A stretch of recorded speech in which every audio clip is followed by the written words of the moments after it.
Hello everyone, welcome back to another video. And today in this video I am going to show you how to logging into your Windows 10 or 11 PC or laptop when your keyboard keys are not working.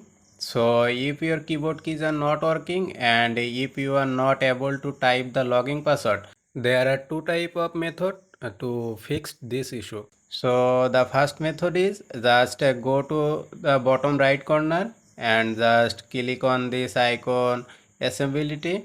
Now if this option filter keys is turned on in your system, then just turn it off, or if it is turned off then turn into on. So just click on this option. Now just type the password in the password field and just check whatever your issue is solved or not. So this was the first method. If the first method is did not work for you, then just try out the second method and go to the assembly icon and this time click on the option on screen keyboard. Once it is done, now on the password field and just type the password from the on screen keyboard, and after typing the password just click on the enter button. So you have now logging into your system.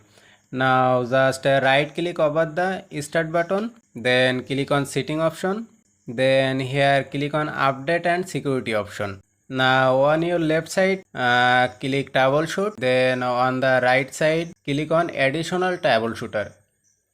Now here looking for keyboard. Once it found, just click on it.